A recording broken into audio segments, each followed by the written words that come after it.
So games are coming thick and fast at the moment. And to preview this Saturday's game against Preston North End, I'm delighted to be joined by Dave Seddon, Preston North End's sports reporter for the Lancashire Post. Dave, are you okay? Yeah, very well, thanks. A little bit tired. Came back, sort of late night, early morning, coming back from QPR. So yeah, but I'm all right.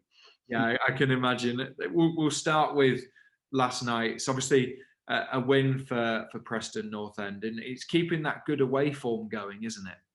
Yeah, if you have a look at the championship, the table, you'll see sort of North End have been beaten 1-0 at home in all three of their championship games.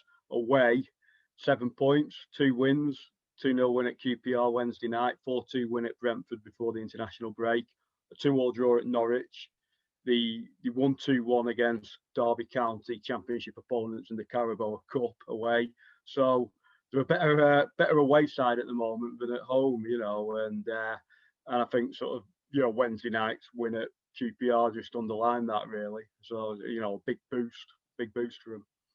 Why do you think that is? Is it a change in style away from home? Generally, probably since they came up to the championship in 2015. If you look back, I think there's only really been 2 seasons when the home form's been considerably better than the away form. They are generally quite a strong attack, quite a strong away side. The strength under Simon Grayson, previous manager, was counter-attacking. They were quite away from home. They were quite a counter-attacking side. Did it very well. Alex Neil inherited that 3 years ago. Now he just started his 4th season. He's carried that on because quite a few of the players he inherited are still there with him, and I know there was a bit more of a conscious effort last season to try and improve the home form, and the results were stronger at Deepdale last year than they were away. But they just seem to have, just seem to have slipped back to sort of just finding a bit more freedom to play away from home. There's no pressure from crowds anymore at the moment, isn't there, unfortunately? So Alex Neil does talk about that. Maybe at Deepdale they do miss the fans, even if it's putting a bit of pressure on them. But I don't know, away from home, I think even without fans, home teams are still setting up as a home team. The onus is on them to come out. And I think North End play a good pressing game, when they click, and it's just suited them. They were 2-0 down at Brentford before the international break at half time. They came back, scored 4 goals in 18 minutes early in the second half. They just blitzed them, once they get on a bit of a roll, and it just suited them. The way Brentford play, quite open, quite expansive, leave you a bit of room to play. Contrast that, Cardiff came to Deepdale on Sunday, sat back in a big block.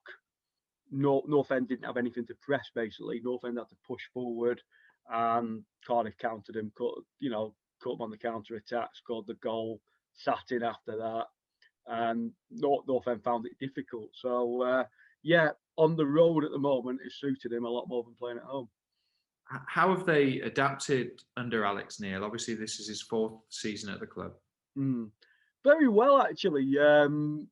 They lost Simon Grayson. I think he'd been in charge nearly 4.5 years. He decided to go to Sunderland, which probably wasn't the wisest career move, as it turned out. Neil came in, and he tried to take things forward. He wanted him a bit more. As I say, he wanted the home form a bit better, but knew that the strength maybe was in counter-attacking and whatnot, which might have suited him away. League position-wise, since he took over, his first season they finished 7th, 2 points outside the playoffs. Season after, they were in the playoff. I think they were outside the playoffs on goal difference until about March, and then they had a horrible end to the season, and they dropped down to 14th. Last season they finished 9th. They were top in November. I know when Huddersfield came to Deepdale in November, I think North End was second at the time. They'd been top the week before. Yeah. West Brom had overtaken them, playing their game in hand. But then, North End beat Huddersfield and stayed in second place up there. So,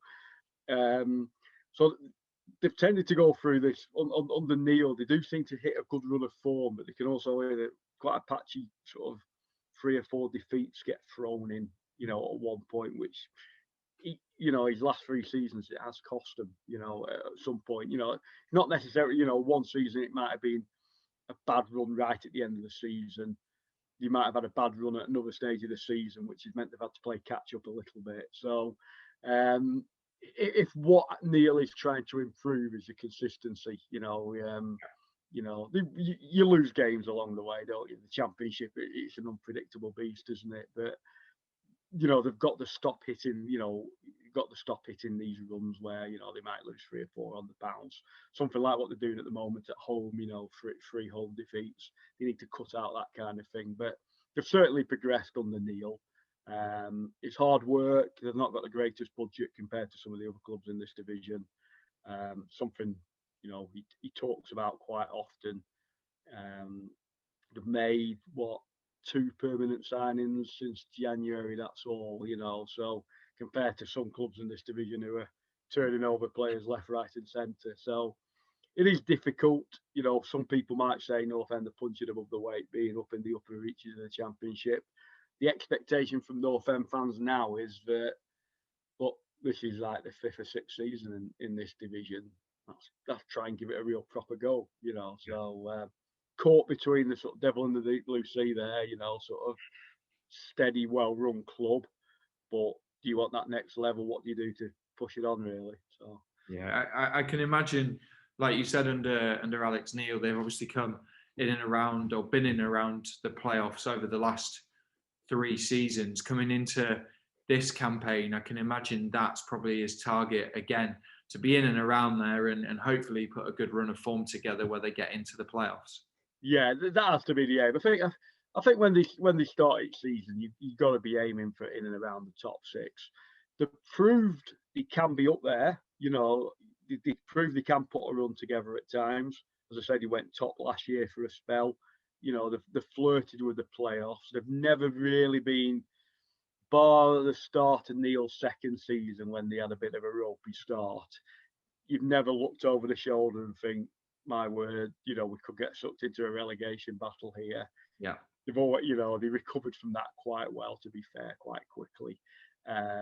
So it's not as if it's been a sort of fighting battle against relegation for 3 or 4 years. It's always been that upper sort of challenge up towards the top, but they've never quite found what they need to click to consistently stay up there. So, as you say, they start every season, let's try and aim for the top 6. They get quite near it, and it's just learning, just finding a way to be, make more of a consistent challenge, really. And one player I'm sure that will help with that is Scott Sinclair. Obviously, he scored 4 goals already this season.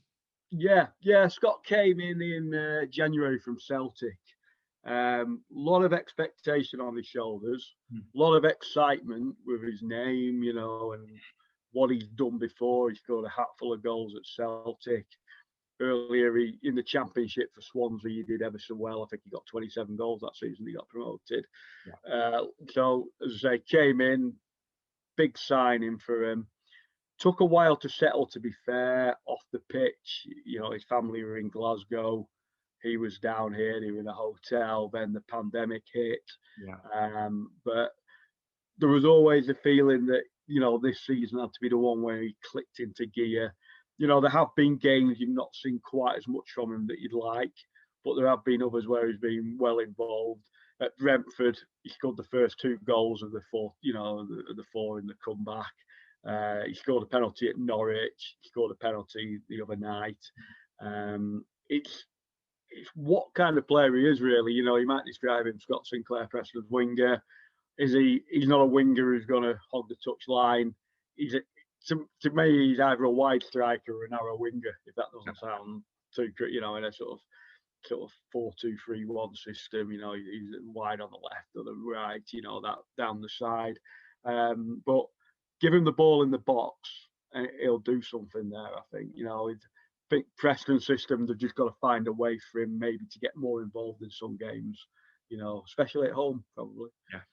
No, absolutely. And for Huddersfield Town fans watching this, what do you think the key battles will be? What are the areas of the game that could be really important for both teams? Well, North End, as I say, they're quite a good counter counter-attacking team. So North End will hunt and press the ball. I believe Huddersfield have changed style from last season with the change of head coach, which will be interesting because the 0-0 draw at your place in July, I think it just bored the pants off us all, didn't it? It was a dreadful game. North End didn't come to that one in the best of form, so I think they came to make sure they didn't get beat that day. And there wasn't a great deal of attacking intent from Huddersfield either. So I think it'd be a totally different game this time. But North End will like to press. You know, if a team likes to play out from the back, they'll go hunting for the ball. Nice high press, 3 or 4 players pressing, try and force you know, the other team to go long if necessary. You can mop up the second ball then and try and win. They try and work the ball wide as well, you know, if they can. They've got to play centre midfielder called Ryan Ledson, who's really coming into his own this season. He's been playing very well. Sort of to start with, he was seen more regarded by the North End fans more as a sort of deputy for Ben Pearson, who's our sitting midfielder. You know, goes around ratting the ball, shielding the back 4. But probably where this season, rather than deputising for Pearson, he's played alongside him. Been given a little bit more freedom to go attacking. Pearson sits. He sort of still does his defensive duties, but pushes on. And I don't know, it's just brought something out in his game. So I think he'll be an important figure. Pearson, we think he'll be out with an injury. He missed the QPR game as well. So, if North End can hunt the ball well, press the ball well, he will offer an attacking threat. Yeah, and in terms of weaknesses for North End, where are the areas you think Huddersfield Town could hurt Preston? Should I be telling you that? No, but you know, they have conceded a few goals this season. Wednesday night was the first clean sheet in the league this season. So maybe there's a little bit of vulnerability at the back. Full-backs don't get as high up the pitch as some, you know, like a lot of teams now really like to drive the full-backs on. Preston's full-backs at the moment aren't really that kind of full-back. They're happier, you know, staying a bit further back. But just with Preston's away form at the moment, there's a little bit of confidence, you know, like you look at the fixture list, 2 away games Wednesday, Saturday. Well, you know, it's probably, you know, next week they've got 2 home games. You're probably thinking, well, if they're going to get on, you know, on the current trend, you're probably thinking, well, these 2 away games are going to harvest more than at home, you know. So, so it'd be an interesting one anyway. Yeah, absolutely. Dave, thank you very much for giving us such a great insight into Preston North End. No worries. I just hope it's a better game than July's. Me too.